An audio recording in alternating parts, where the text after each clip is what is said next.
Hi, my name's Bill Loika, and I've been tattooing for 47 years. I started in 1975. I started with tattooing here in Amsterdam, but I really started working in shops full-time in America in the late 70s. My name is Daniel Sawyer, also known as Danny Boy in the tattoo world.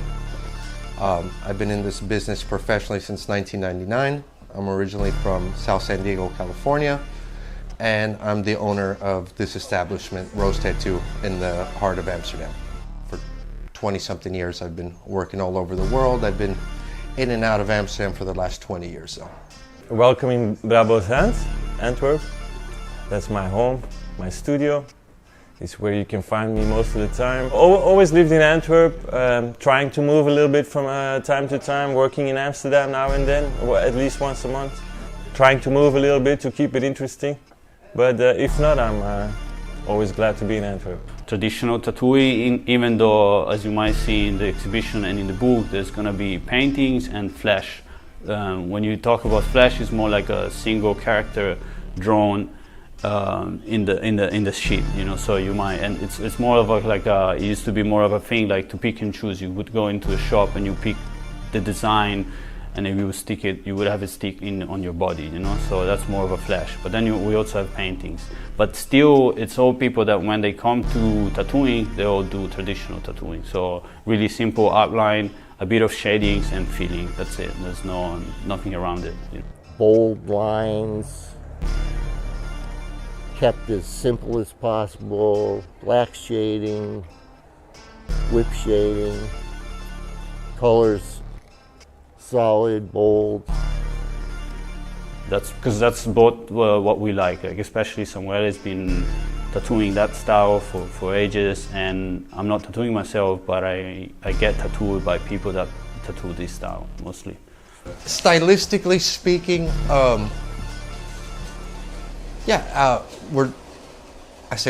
Bill and I, we're known for the classic Western traditional tattooing. But as a street shop guy, I feel I'm in the service industry, so I'm here to serve my client, and whatever style they desire, it's my job to make it good. But as far as my taste goes, then I fall under traditional, but not just Western tattooing. I love Japanese traditional, black and gray traditional, Polynesian tribal, anything that has a certain folklore and history behind it. I wouldn't really give it a name, but if I need to describe it, I would say funky folk, art inspired, super funky traditional folk. My style is street shop traditional.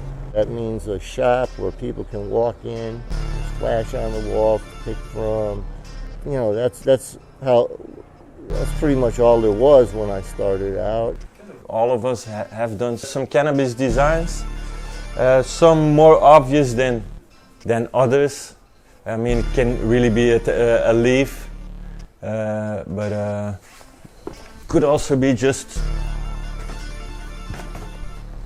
a smoking dude like this one, chiefing the bomb. Tattooed it once on my friend Mantas. He has, where's this one? Off the new sheet? Yeah. So I did one last week. The girl sitting on her cloud of smoke.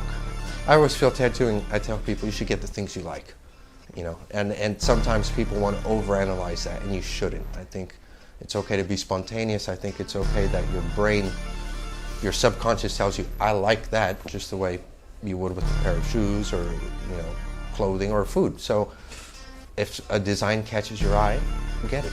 I don't think it's necessarily a bad thing, and you know, I had weed tattoos also tattooed on me, and it's at the time I was getting them, it wasn't legal in most places, so it was a protest, it was defiance, and fuck you to the establishment, and that to me is hand in hand what tattooing always was. It's changed a lot. It's become an industry. It's become mainstream, but that is not the tattoo world that I came into, and that's not why I fell in love with tattooing. It was a protest more than art or anything else?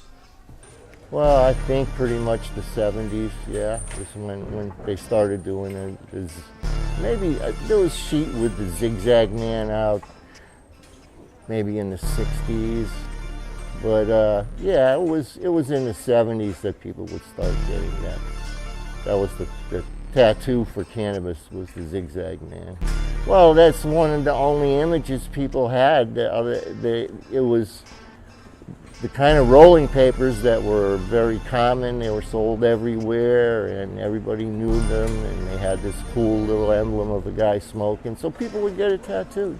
This is a classic design here by Pinky Yoon. This is how a lot of the weed designs would have been more subtle. You wouldn't have a whole sheet dedicated to it. Like we mentioned before, you'd be raided or harassed by police. So these designs were kind of put small and discreet. I have that one, and I have a few other ones also. This one is by artist Phil Sims. So we have a weed leaf there in between all the other designs. So it's not meant to just jump at you. There's that one, and then another one here.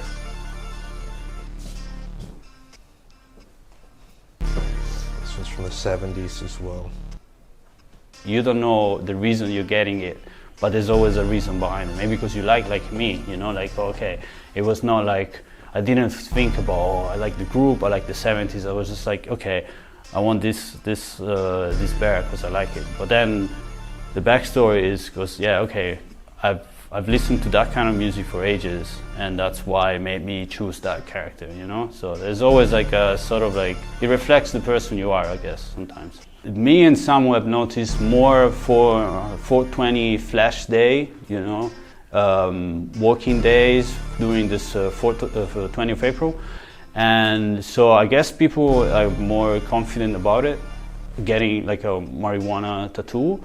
But I guess in places like California or even New York now, or here in Holland, it'll be totally chill to do it, you know. So I think it's gonna grow. It's definitely gonna grow for sure. But it's also like, I've also thought about it often during this book. It's like, what would it be the difference of getting a rose and a and a leaf? You know, I don't think there's any difference. It's just like it's like a plant, like any other plant, you know. So it's just like, now there is this connotation of weed, like, and it's already like you got this weed tattoo, and then people already project things on you that might be completely false, you know. So we're just creating like these frames where we put people inside, and I think it's completely messed up, you know. But so I think if you want to get a weed tattoo, just get it, you know. So yeah, it's right here. The Sweeties, the twins. There's these two friends, the Clouds. Kind of did the same idea as I did in the first volume, like smoker gangs. So the Green Reapers, the Stone Steady Steamers, the Stroomtrein, Locomotive, and these three Cosmic Cars. Yeah, taking inspiration of my relationship with weed. So, you know, I have a little tribute to Cypress Hill. That was the soundtrack of my youth. They're probably the biggest cannabis advocates in music, and I grew up on that since '93. I have a little skull tribute to them. I smoke hash more than weed, so I wanted to put a Middle Eastern girl with their hookah. And being here in Amsterdam, yeah, so I did the classic Dutch girl with the in the field of weed. What else did I put on there? A couple other little ones, yeah, randomly. Oh, or the shop's rose tattoo. So we had the pot rose, which actually I got tattooed on me around 2000 by a very dear friend of mine, Lucky Bastard. He did that one on me, on my leg. So that was we had a version of that on the sheet. The pot was illegal. It was illegal in the United States, and they still had actually pretty strict punishments. We went to jail for a number of years. It was a different crowd here back in those days, you know. Yeah, there was a lot of weed smoking everywhere, but Certainly here for sure, because you could get away with it here. They were in certain places in the 70s. It was allowed to smoke weed. I remember one in particular. He was, I think, 17 years old, 16 or 17, and his father brought him in, and not only gave permission for him to get tattooed, but picked out the tattoo, which was a skull puffing on a joint. So he got it, I did it, you know, and I got a call from the school principal giving me shit, you know. I told him, well, you better call the father because, you know, I didn't make this decision for this kid. His father was there. And his father picked it out, his father paid for it and asked me to do it on it. As far as it being tolerated here in the Netherlands, I think it's a big hypocrisy and a waste of money the way they've gone about it for the last 20-something years. I think the Netherlands should have been at the forefront of full legalization of medical use of everything since the 90s. Instead, I don't care, I'm going to say my opinion, but this country basically has to answer to Germany and France still, and because of their restrictions, and yeah, they always had to play this kind of gray zone. I hear now that Germany's in the talks of legalization, then all of a sudden that's going to change things. But yeah, I think it was a huge waste of a missed opportunity on a lot of revenue that they could have had here had they been, I don't want to say smart, but really respected their own sovereignty and stood on their own 2 feet, and not have to take orders from their neighbors. Sure, I think it should be fully legalized in the entire world. You know, a lot of people don't realize, yeah, it's the criminalization of it has destroyed many lives, and I've witnessed it firsthand through family and friends who had to spend a lot of time in prison over a plant. So I think it's completely wrong and a waste of government's money. They can be a lot more resourceful, putting their energy in other places, and apart from that, it has many great uses. It's like anything else in life. I think the abuse of anything is not good. The consumption as an adult, or you know, even in adolescent, if you have your shit together, fine. If you don't, well, guess what? You're going to be a very lazy, unproductive individual. Are you going to hurt anyone off of it? No.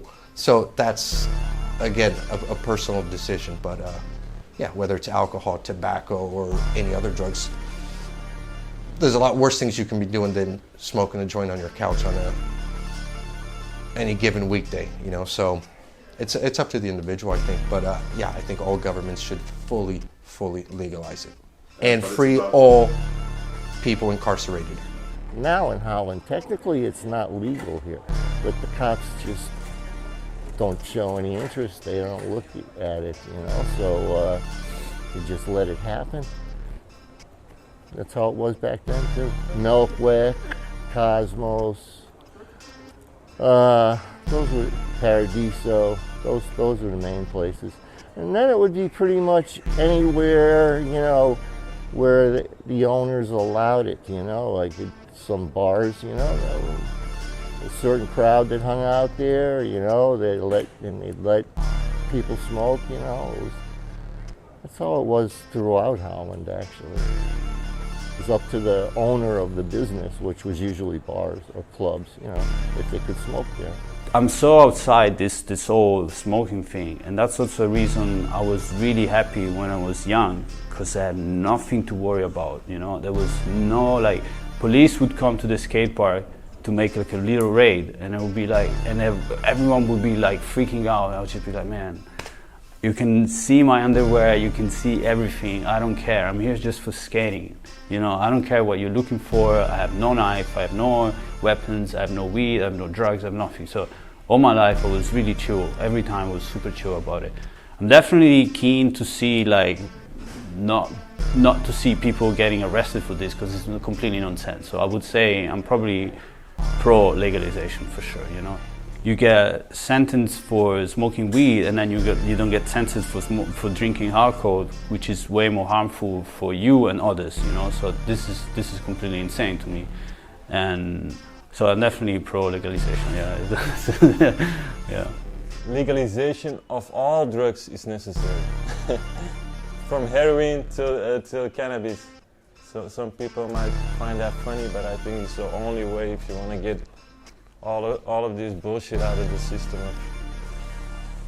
of people being criminalized and the whole, to break down that whole system, you know.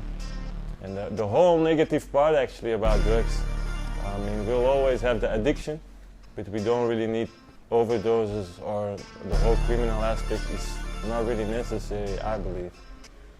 I had a talk with my mom about it once, like she tries to be open-minded, I guess, but I think presenting an idea to people like this is like, wow, you don't know what's gonna happen. It like seems to be the end of the world, when actually it could be the start of a better world, maybe.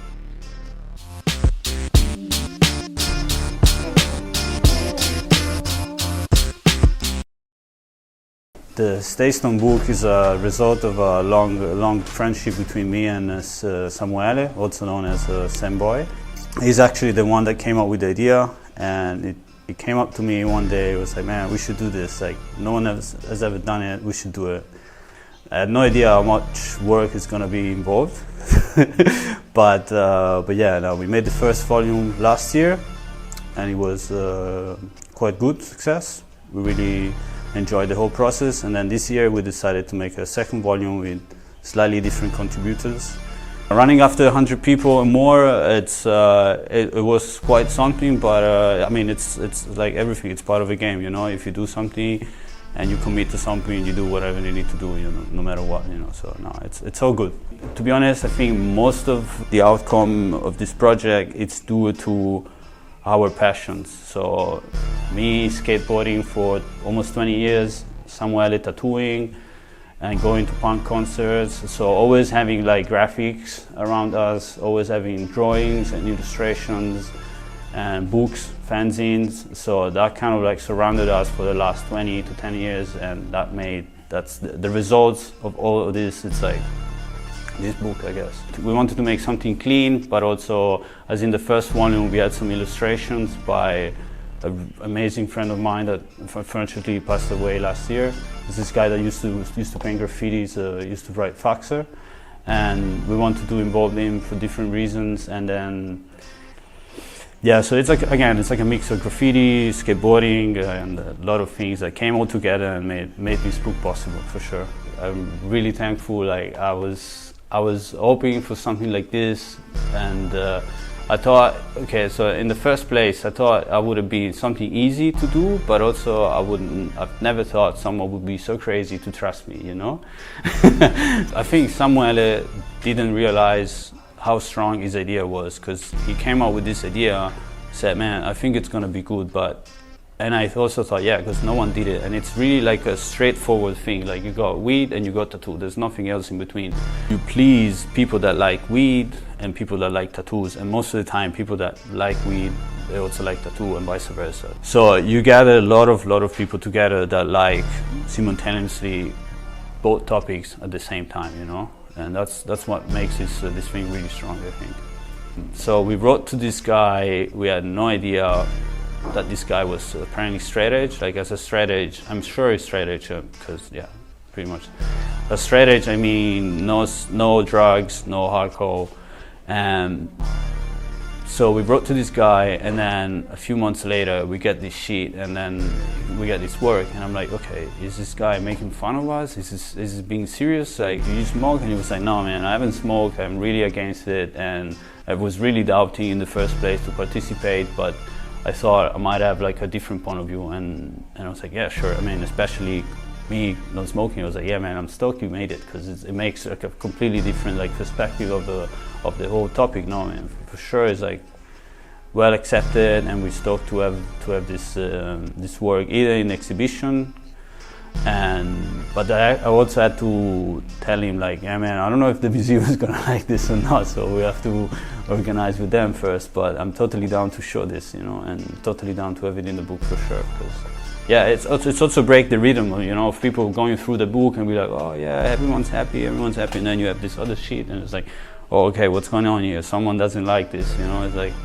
so no, I'm stoked about. And again, like you see here, there's always unexpected things, you know. You go like, oh, you talk with this people, with this person, and you might think, oh, he's really into smoking, does he full on stoner? But then it's actually like, no, I don't like this shit, you know. I don't want to.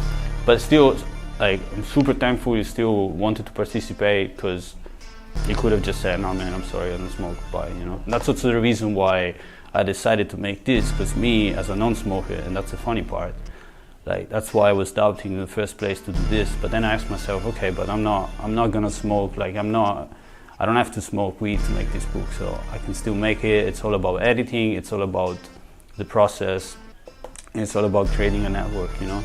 So either it's about weed or it's about roses, it's like, it doesn't make much difference for me personally. And I always loved weed imagery. I don't know why, but it always, like, all this stuff behind me, it's insane. Even if I don't smoke, I think that's where I see the relationship of something else that I like, and then I see marijuana as a part of that culture, and that's maybe why I also like this marijuana imagery.